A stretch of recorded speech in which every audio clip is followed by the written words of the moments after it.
there are reasons these things are happening. They're bubbling. There's change that's happening. And I think it's a really interesting time to be here. Yeah. But I think a lot of people are waking up. I think homeschooling is on the rise. There's a lot of change in every sector. And it's because maybe what we're doing isn't really working and it's not serving our best interest anymore. And that's okay. Things change in history. It's not a bad thing.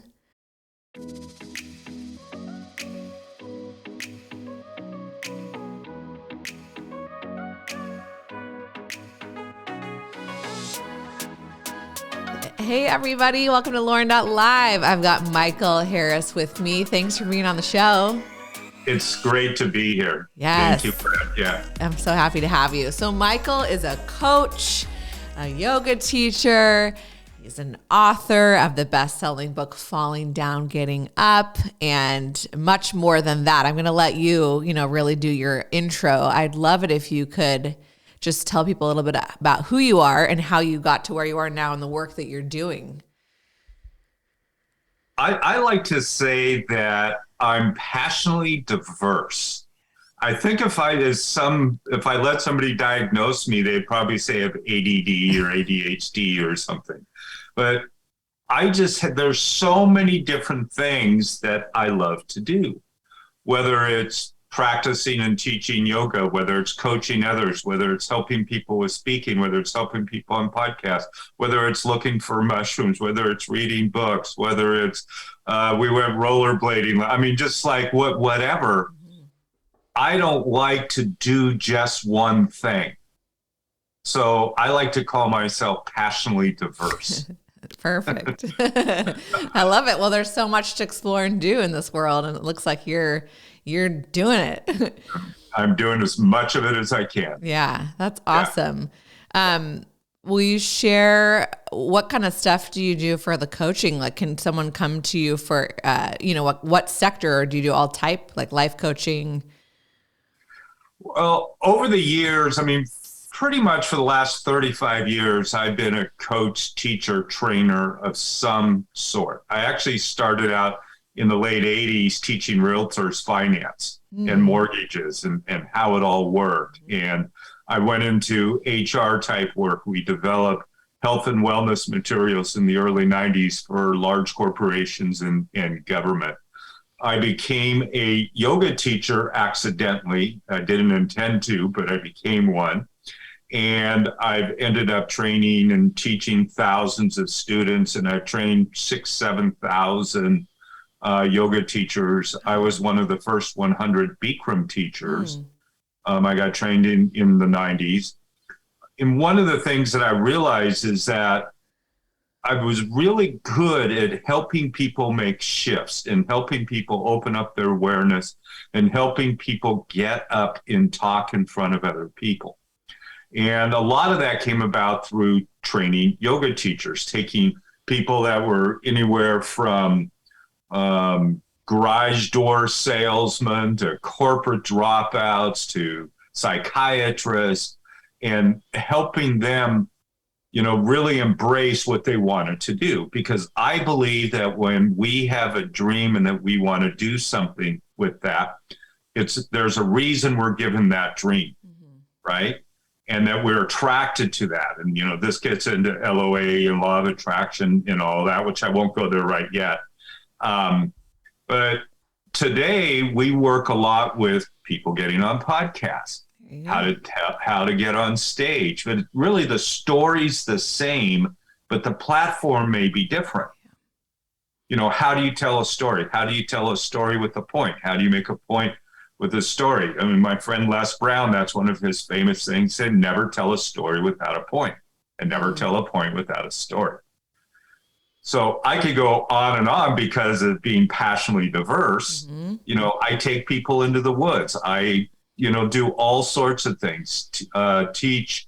I'm not doing any teacher training right now, but I do teach class about 10 times a month, 6, 8, 10 times a month, every month. Okay. For yoga or? For yoga. Yeah. Yeah. Yeah. Very cool. Wow. Well, it's clear that your purpose here on earth is to help others succeed and blossom, and you're a teacher. That's what you're here to do. That's really cool in many different ways. And it sounds like, if you want to share a little bit about the spirituality aspect, you were in the corporate world and helping with, wellness plans and finance, but then you kind of got into yoga, which goes into opening up. And I know for me and a lot of people, yoga has been something that really is a very spiritual opening experience, life-changing. So did you have these curiosities when you were younger, or once you kind of grew, up and started doing the yoga, is that when you had more of a spiritual, would you say that you've had like a spiritual awakening, or when did you notice the spirituality really affecting you in your work, in your life?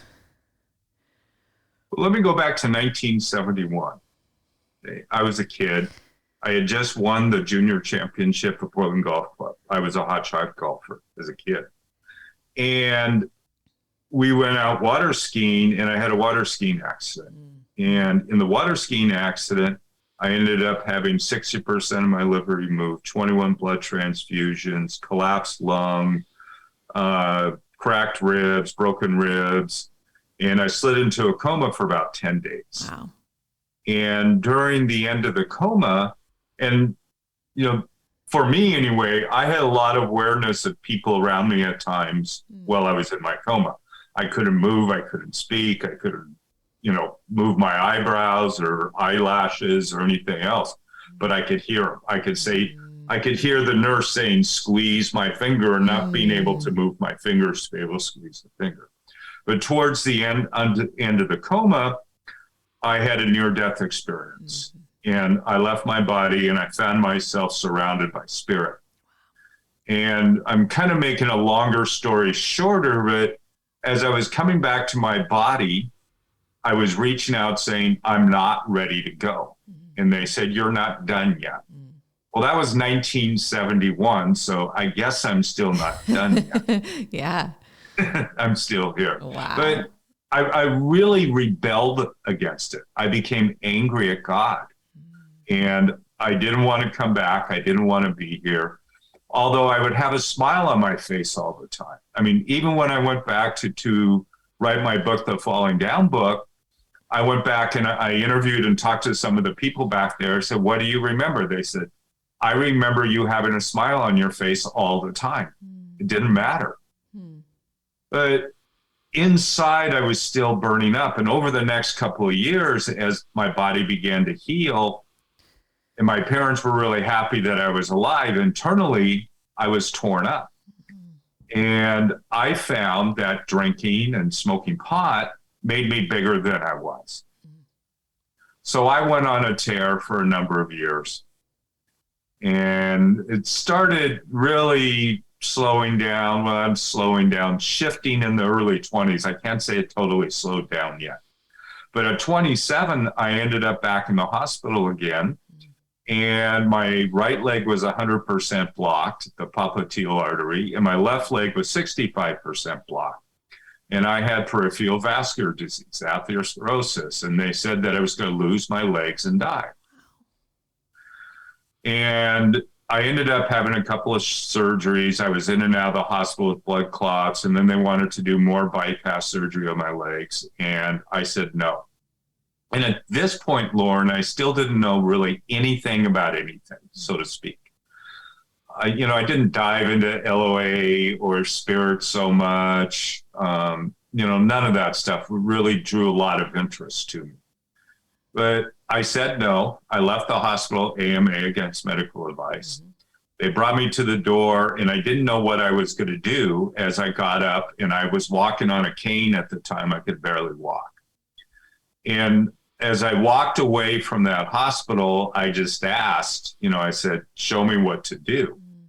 Well, again, that was 35 years ago, and I'm still being shown what to do, but I could barely walk. I ended up in a rehabilitation center in Southern California, the Pritikin Longevity Center. And it's not there anymore. It was right there at the boardwalk at Santa Monica between the pier and Venice Beach. So it was right there. And the doctor there told me to do something. that the doctors in Portland, where I was living, told me not to do. And the doctor there essentially, and I really appreciated, I didn't realize it at the time, but he said, get up and walk. He says, just start walking. He says, you know, and I could literally walk about 10 feet holding somebody's arm and my cane. That's about as far as I could go. And he said, just start walking up and down the boardwalk. And within 2 weeks, I was walking 2 miles. Wow. So he planted, again, I realize this in hindsight, he planted this idea in my mind that I had the power within me to begin to heal myself. Now, whether he was consciously thinking that, I don't know, you know, in that way. But he says, once you begin to walk, he says, you start to build new blood vessels. You're giving signals to your brain that you need new blood vessels. You know, and that's, in some ways, I look at that even as law of attraction. Taking one step at a time, building new blood vessels, telling your brain you need this, and providing it. Spirit providing it. You know, we can go really deep into the spiritual aspect of that too, but it changed my life. And at the Pritikin Longevity Center was the place where I did my first yoga class, 1987. And yoga might be even a strong term for it, but it was stretching, right? And I loved it. And I started doing it. I went back to Portland, started doing more of it. I felt better. I started walking a lot. I started healing my body, started moving, started doing a lot of Ashtanga yoga, early 90s. And I ended up with 3 teacher trainings, or 3 teaching certificates. One through Integral Yoga, another one through what's called Freedom Yoga, and then the Bikram Yoga. And I want to kind of jump ahead a little bit. When I ended up going to the Bikram Yoga training, I got really mad at Bikram, and which isn't unusual. A lot of people have over the years. And, you know, I get up there in what's called standing head to knee as a posture. And I was balancing on my left leg, and my left leg was still screaming. I felt I was going to have to live with pain my whole life. And I said, Bikram, what do I do to modify? And he said, no modification, Michael. No modification. Why you modify? And I said, well, everybody else told me I should modify. I said, no modification. He said, don't worry about it. Forget about it. Just do the yoga. That ended up being, and still is, the single biggest lesson I've ever had in yoga. It's not breathing. It's not bow pose. It's not triangle. It's don't worry about it. Because I was holding on so much to my worry, and I couldn't forget about it, right? You know, and it's just like I was attracting that worry in my life, you know, and as a result of that worry, I was holding on to the pain in my body. Right? Again, law of attraction. It doesn't matter whether it's good or bad. You know, it's what are we attracting to our lives internally, right? So as I began to, the next 10 days or so in that teacher training, I was crying a lot and like, oh, Bikram doesn't like me, won't give me my money back and all this stuff. But one day I just let go. And I'm standing in the middle of class one day and I'm doing standing head to knee, the full expression where you're holding your leg out, you bring your forehead to your knee, and I had no more pain. The pain was gone. And I finally realized that what Bikram told me at that time, that don't worry about it, forget about it, just do the yoga, that's what I shifted to. And it was as a result of that, I began to really start to assimilate the different ideas in yoga. And it changed everything. Wow. That's so cool. Quite the transformation. Yeah. And I know it's so hard, you know, I'm sure you're, like you said, you're shortening your story, but wow, to have 2 major physical, you know, medical scares. And it's amazing how many guests lately, it seems to be a theme. It's interesting. So maybe this is something I'm supposed to be getting out to the guests, but like, no, I'm not getting out. You guys are coming on and getting out, but a lot of near-death experiences. And then through that growth and spirituality coming in, and there's work for you guys to be doing here. You weren't supposed to leave. You know, your stories obviously make impressions on us as well, who are listening, and inspire us and open our minds. But a lot of near-death experience stories recently. It's interesting. That's a theme I've been noticing on my guests. So it seems a lot of people are having those, and then that's when it's forcing, right, a change. And you, like you said, you weren't really attracted to the spiritual side of things, but then it started coming through and you're healing, and look what now you're sharing with other people.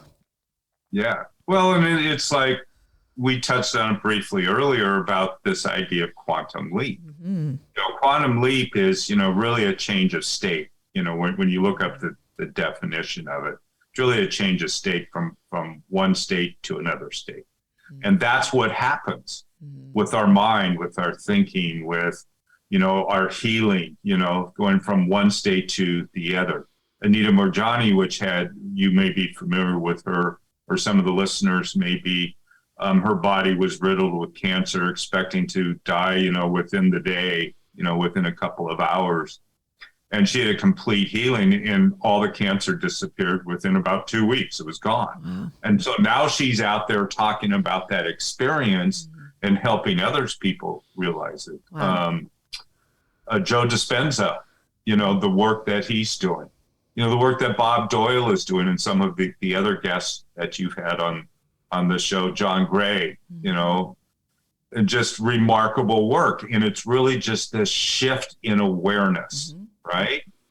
You know, and I mentioned to you before, when we initially started connecting, my brother Bill, which passed a few years ago now, was also one of the authors of The Secret with Bob Doyle, and Bob Proctor, and Jack Canfield, and the other guys too.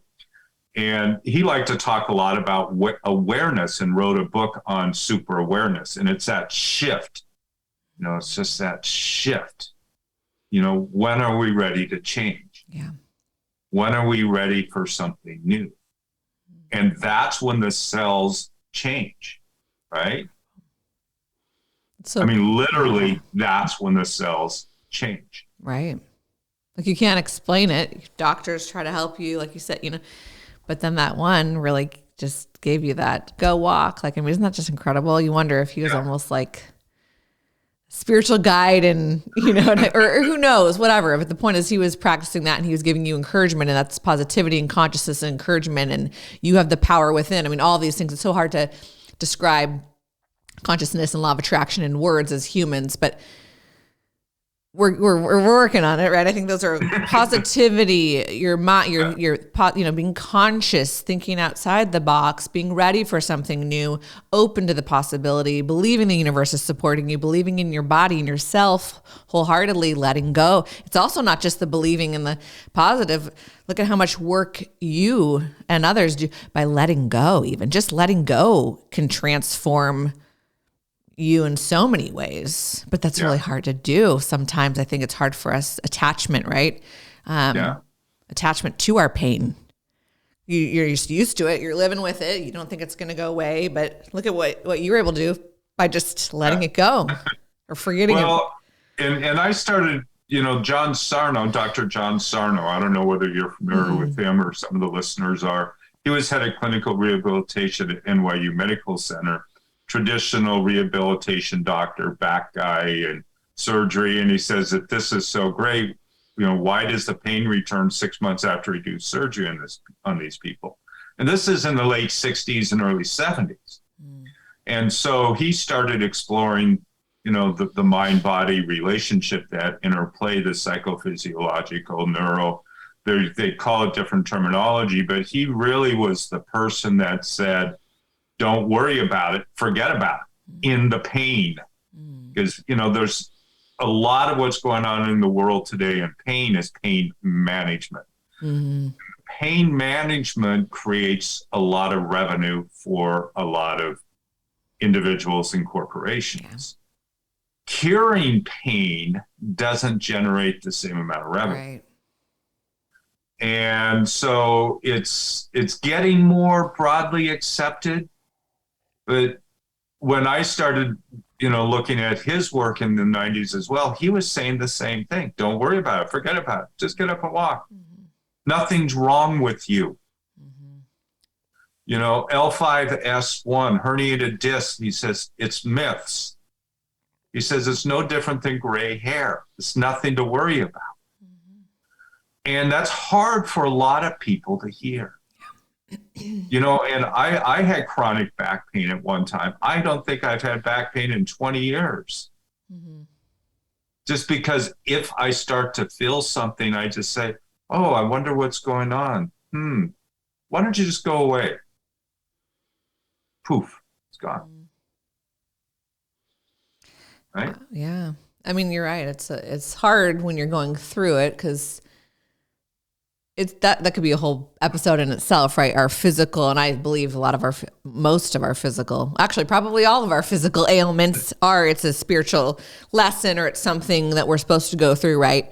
Or it can be correlated to trauma or maybe past life. I mean, you could dissect it any which way you want, but or is the learning lesson you had to go through here on this life. But so much of the physical ailment and the pain, yes, it's a physical response because we're humans experiencing a physical experience, if that makes sense. But the worrying, the mental aspect of it is a whole nother side of it, which, like you said, that's not always, it's getting more accepted, but it hasn't really been the focus of our Western medicine mindset. It's changing a little bit, but like you said, a large part of it's mental. And or like I haven't been sleeping well. I've been talking a little bit about this on the podcast. I'm in my last trimester. I'm pregnant, and I've had pregnant insomnia. It's been really rough. But, I notice after about 2 hours of laying there, then the mind comes in, and then I start worrying, and that's not going to help me sleep either. So it's like the mental part of the physical experience, if you can tackle that, that's where the true change and healing can come in. But it's hard, and it takes some practice, maybe some guidance or different ways of thinking, right? Or trying to let go. From my experience, it's different way of thinking. It's almost like we just stopped dealing with it in a sense, and the problem becomes removed. Yeah. I don't know if that makes sense. Yeah. But it's just like, I can go down these pathways and hold on and hold on and hold on and hold on forever. Mm-hmm. But once I get off that path and I'm on this path, this other path, then whatever was happening in this path is just removed. Yeah. I'm not there anymore. Yeah. I mean, I kind of feel like I'm trying to relate, and tell me if this makes sense. Sometimes when I feel like I'm holding in the worry or something, physical ailment, and I'm just like, I'm realizing I'm doing it. So there's the consciousness, right? That's the first step. And then I just do my breathing exercise and I picture it leaving my body. And I say, I don't want to hold on to you anymore. I'm releasing you into the universe. Like, I'm done with you. I can't hold you any longer. Yeah. Even things like that. And it's not just that easy all the time. I'm not trying to sugarcoat it, but little practices like that. And then when you start to truly believe that and allow yourself to let go, it really can help. I think it's the key, and I think it's easily complicated. Yeah. We make it more complicated than it has to be. Right. Yeah. So, even like when I'm teaching, my primary focus today on teaching is breath. Mm-hmm. Regardless of the sensations you're feeling, whether it's the heat, whether it's another person in the room, whether it's the sensation in your body by moving your body a certain way, whether it's a thought, whether it's an emotion, regardless of what it is, allow your breath to be as normal as our breath is right now. Your heart rate may be 130. Just breathe normal, regardless of the sensations that we're feeling. Again, in those things, whether it's pain, whether it's joy, regardless of what it is, Just breathe and just move through that and be an observer of it rather than holding on to it and going, oh, wow, look at that. And what do we do if something's wrong? Most people, 99.9% of people, if something goes wrong in their life, we first blame somebody else. Well, it's their fault. It's my partner's fault. It's this institution's fault. They really screwed up. It's always somebody else's fault. But once you break it down, it's just like, okay, what's my part? Yeah. What can I do? Right. And you can control your reaction. You can't always control the event, but you can control your reaction to the event. Yeah. I mean, I don't want to give my power away to anybody, any individual, any institution, any belief system that somebody else has. If I get upset at that, then I've given my power away. That's true. I don't want to do that. Well, we could do some work collectively on that, considering all the changes and craziness we've been through in the past few years, because that's a major thing. I think that's, why we're clashing and there's a lot of chaos, is because we're just reacting and we're not even looking within to just practice our own power. And there's so much beauty and good stuff happening with the change. Actually, it's a good opportunity, right? But the turbulence, it's hard. You get so distracted with that and we get emotional and then we're giving our power away. Yeah. There's definitely a lot of energy moving in our bubble, in our atmosphere right now. And, there's a lot of chaos as a result of that. And a lot of that is filled with anger and despair. And at the same time, there's a lot of people speaking up and beginning to make shifts. Even this show that you're doing is helping to move that. And if you look at what's going on with the women right now in Iran and them finally saying enough is enough, pushing against that thought system that says women need to be totally covered up. And the women are finally saying, we're a little tired of this. Maybe it's time to shift that. So those two thoughts are coming together. Well, I would suspect that at some point, the idea that women are free to be who they are in Iran is going to begin to move. Right. It already is. And it takes upheaval to get there, though, often. And sometimes it does. Sometimes, not always. But which is what we're seeing in the medical world with all the, we don't have to even say what it is. People know with COVID and your choice to do things to your body. But or, like our financials, there's, threats of the economy going to go down and food supply issues, or, there's so many things, political stuff and Russia and Ukraine. And I mean, gosh, we could spend all day talking about the current issues, but there are reasons these things are happening. They're bubbling. There's change that's happening. And I think it's a really interesting time to be here. Yeah. But I think a lot of people are waking up. I think homeschooling is on the rise. There's a lot of change in every sector. And it's because maybe what we're doing isn't really working and it's not serving our best interest anymore. And that's okay. Things change in history. It's not a bad thing. Right. But I think it's scary. Change it disrupts your life, right? So now is a perfect time to have people like you and hopefully my show and other podcasters that are doing this, some encouragement. If you're listening and you feel the stress, take a yoga class, practice some breathing, get outside and ground, read Michael's book. If you don't know about the law of attraction, study that. Like, there's so many resources out there, and find what works for you. Do you have any other tidbits just to offer with the energy? Because it's a lot to hold. And that's sometimes at night you're in a fragile state. I'm not able to sleep and I'll start feeling this energy of the world's trauma. It's just too much to hold sometimes. I'm empathetic and it's just like, what do? You breathe it out? I mean, or like you said, kind of sit with it for a minute, accept it, but then also allow it to release. Yeah, there's a lot in everything you just I said know, there. yeah. I always like throw this, but because you've gone through your own traumas and letting go and you help other people, I guess, just you don't have to go into like in depth, but just like what's a good place for someone to start who maybe hasn't done any of these types of things, yoga or whatever? Well, let's talk briefly about the law of attraction. Sure. Um, certain flowers attract certain butterflies. Bird bath will attract birds. Boysenberries or other berries will attract bears. Fish will attract bears in the creek, like say up in Alaska or different places.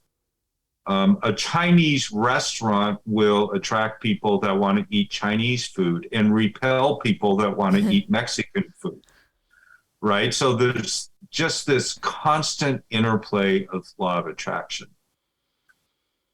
And at the same time, I mean, I could sit here on my couch and think all I want about Chinese food, for instance. But unless I do something, unless I take an action, they're probably not going to have Chinese food falling from my ceiling into my lap, right? So I've got a choice. I can get up, I can make some Chinese food. I can go to a Chinese food restaurant. I can go to a grocery store and buy the ingredients that I want to make my Chinese food. And the point that I'm trying to make is the law of attraction only works with the law of action. Yeah. John Assaraf used to say, it's the law of Goya. The law of Goya is get off your ass. You actually got to do something to make what you want to attract in your life to happen. So the question, coming back to what you said, how can somebody do something? Literally make a decision to start taking some action. It doesn't have to be difficult. The doctor in Santa Monica said, just walk. And I'm thinking, what do you mean just walk? That was my first thought, but realizing it's just like, oh, it's that simple? Just walk. I haven't seen a doctor in 30 years, right? They come to my classes, but I don't see them. I don't go to them because I'm not there anymore. And if somebody wants to, attract a job in their life that creates, I'm just going to make this up, say $50,000 a year in income in a salary, then they go on some of the job sites and go, I want to get a job that pays me $50,000 a year, but you got to take action. You just can't sit there and think about it. If you want to create $1 million a year, it's the same thing. How do you go out and generate $1 million worth of revenue? What are you going to do with it once you get it? Right? But you have to actually take action, sit down, create the framework to make that happen. What do you do if you want to get an apple, to attract an apple in your life? You go to the grocery store, you go to the produce department, you grab an apple, you go to the checkout. Oh, now it's got the barcodes on it. You swipe it with the barcodes, and you exchange karma, the energy called money, for that apple. And I think that, and I know for me, and this is part of my experience, is I way overcomplicated all of this stuff in the law of attraction. It's the simple things. And we don't realize that we are already doing it sometimes. Like somebody that goes and starts studying the law of attraction, and there's a really in-depth spiritual level to it. And we're doing it on an everyday basis now. What we post on social media is going to attract a certain response. Doesn't matter what it is. A tank in Ukraine is going to attract a certain response.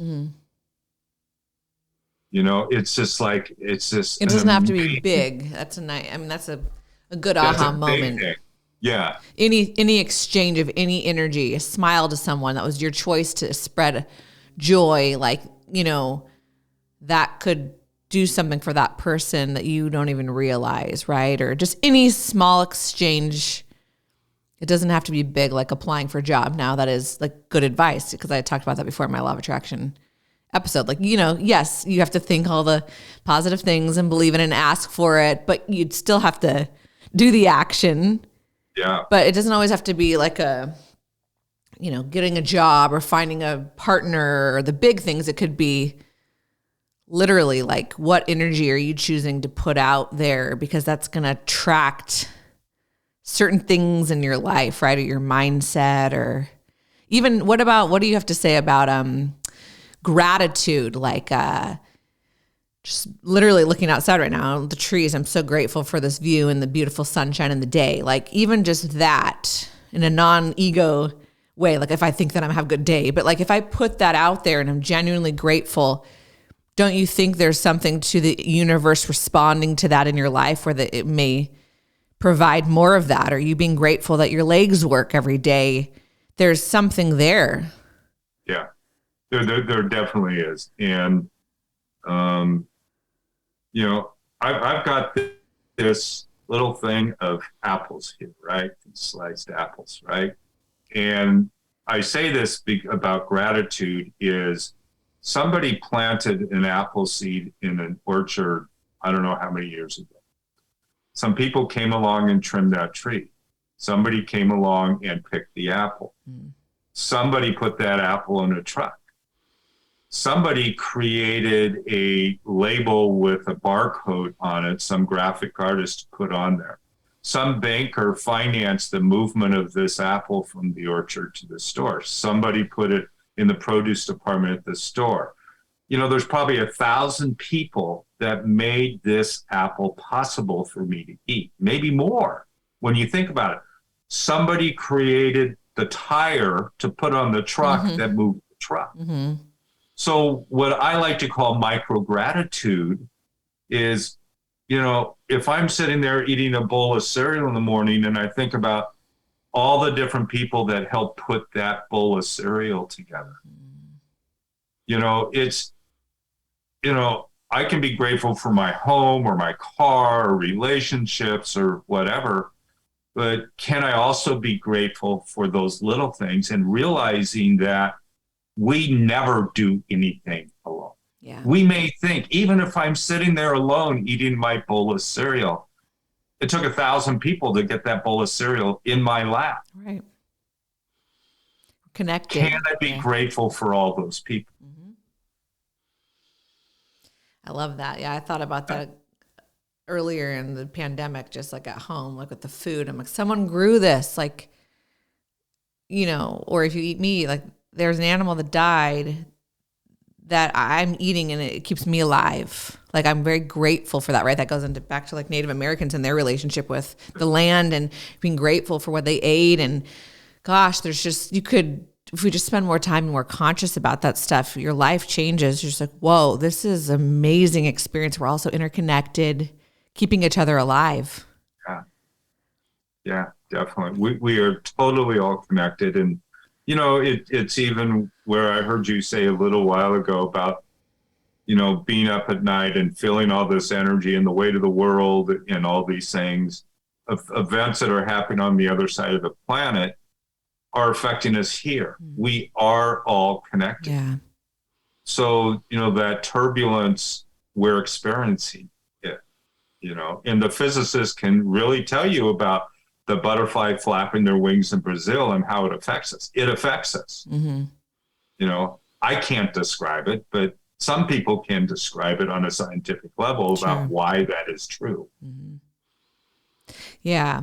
And this is a rabbit hole that we may not have time to go down, but just to quickly touch on it, it's making me think about this because there's two parts to it, like the action and the belief, law of attraction or something, but also like with pain, you have the physical sensation and then the mental, you're carrying it and the experience. But I've also another theme I've been hearing a lot about is like trauma and how we're confused about how to regulate that, right? Like we're not really taught that as much as I think we should be, like in school or as a young child, how to like process trauma and our nervous system. And sometimes you can think all the things and it's just not enough. Sometimes you need things like breathing to literally like physically get it out of your body, or movement, yoga or whatever you choose to do. So I love the pairing of both of those together. And I'm sure you obviously agree with me because you were practicing yoga and in pain, and then you were able to learn how to let it go. But I just love like the somatic healing and like the nervous system, and how you can do a combination of both mental exercises. Okay, I'm calm right now. Like if you feel like you're gonna have a panic attack, but then also getting in touch, conscious with the physical, like touching. Okay, if I'm touching myself, I'm aware, I'm not fainting, I'm alive, like, or, whatever it is to calm yourself. You could do pressure points, like that really helps me. So I love the relationship with literally like movement can help release trauma and pain. But then also the mental comes in, and you kind of, I think that's something where you'll have to everybody explore yourself. When do you bring which one in? Because sometimes if you're too far past, telling yourself you're okay doesn't really work. So getting up and doing something like a yoga exercise or breathing or running could help release that. So that's, I guess, what I was just thinking about when you were talking. It's like, it's such an interesting relationship, mental and physical, right? Yeah. And giving up is a huge part of it. Yeah. And again, I know we don't have much time left. We could go all day, I'm sure. For me, the last time I drank was December 13th, 1988. And I woke up in the hospital the next day. And a friend of mine came to me and he said, "Are you ready?" And I knew I was ready. I mean, there was no place else to go other than turn it over to God, turn it over to a higher power, turn it over to the universe. And that letting go triggered all these things, that happened in my life. That letting go allowed the new energy to come in, the healing to come in, right? Some of it took 10 years. Mm-hmm. Some of it is still going on, right? But trauma, can we even bless the trauma that we've had? Can we be grateful for the trauma to give us an opportunity to see things differently? Can we use the trauma? Can we heal from the trauma in a way that we can go and help other people that are also experiencing trauma? Yeah. Use it as a gift. Yeah. Because it is a gift. That's true. And we all have different experiences in our life. But I remember a medium that I've worked with for years said that had some anxieties, like everyone has some anxiety at some point in their life, but well, not everybody, but most people. And she said, that served you at one point. That was there to protect you and help you. And then it kind of changed my relationship with it. Instead of thinking, oh, it's so bad. It did. It was helping me protect myself, but I was just taking it too far. And then I'm working through that. I've been working through that for years. And like, that's another thing think we should mention, because it's so easy to come on here and talk and be like, oh, just let it go. And people are like going through like a life crisis. It's not that easy. It could take years, decades, but it starts again with just the decision and the consciousness, right? To start working through it. Yeah. Yeah. And if I can tell a brief story. Sure. I mentioned Dr. Sarno, but there's also somebody named Dr. David Clark. He was a gastroenterologist by training, ended up at OHSU as one of the professors of gastroenterology, he still is one of the associate professors of ethics there. He discovered through gastroenterology that virtually every patient that he was dealing with, there was that mind-body relationship going on, and that the surgical and pharmaceutical interventions, in most cases, weren't worth it. They weren't doing anything. And, he gives a great example. If you ever can get Dr. David Clark on, he's a wonderful man. Okay. About a woman that went 20 years in and out of the hospital every year, surgeries, getting sick, all these other things. She came to him, and in 20 minutes, it was gone. 20 minutes. Because one of the things that Dr. Clark helped her realize is where this came from. By changing our awareness, we can change quickly. Joe Dispenza said, you can change quickly, right? There's that shift. Dr. Bruce Lipton, you can change the cells, that quantum leap that we talked about earlier. We can change quickly when we're ready. Hey, I got to work on this, man, with this sleep. I mean, I'm going to have the baby here in the next probably 3-4 weeks. So hopefully the hormones and that'll just go away. But this is my challenge. Well, or is it just part of the unfoldment of your pregnancy? Maybe, and maybe it is. But I also think I'm holding on to something that's keeping me awake sometimes too. I think there's maybe two things going on. But yeah. And you know. Yeah, I think there's some letting go of some things though. So this is going to be good for me. But yeah, that's incredible. 20 minutes. Yeah. Yeah. Before we do wind down, I want to make sure we talk a little bit about your book, Falling Down, Getting Up. What is it about your life story, or what is it? Can you just give us a little rundown on like what it's about?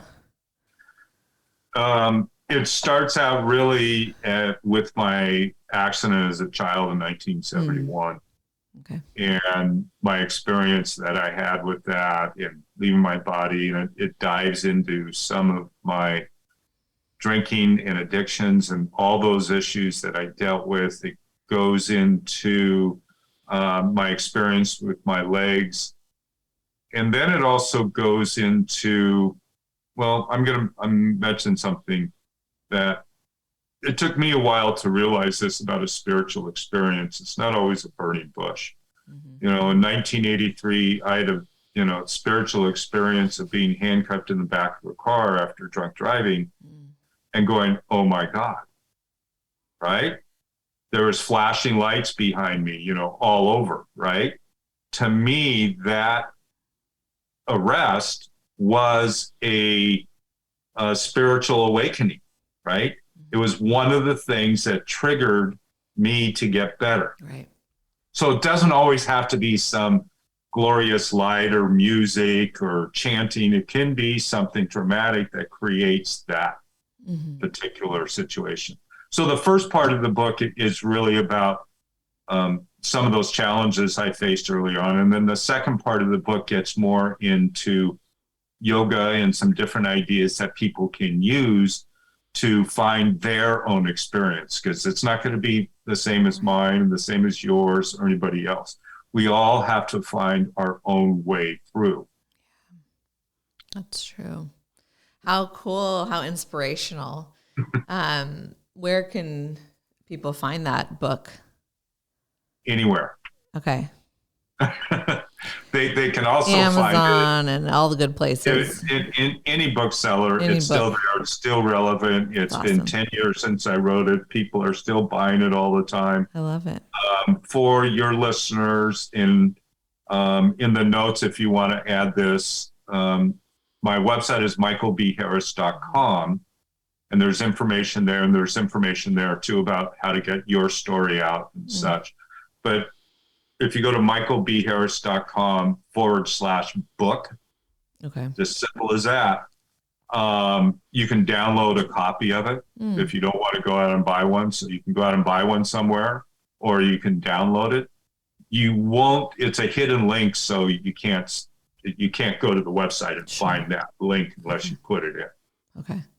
Yeah, we'll make sure we put it all, your website and everything, in the show notes for sure. But wow, well, this is great. It's so fun. I always go into the episode with an idea on what we're going to talk about, a little idea, but like this one, it's like it, and I appreciate when guests will just kind of go all over the place with me, and we just try to cram as much as we can in. But I really enjoyed today's conversation. I didn't know exactly where we'd go, and just the theme of both action and thought, and then also physical and release, and just all, I don't know. It's so cool. The relationships, the human experience and the spiritual experience that we're all going through. And that's what this whole show is about. So your story was perfect for that. And I know I'm inspired. I hope others feel super inspired listening to this. If you're going through something, right now, it's possible to create change and heal.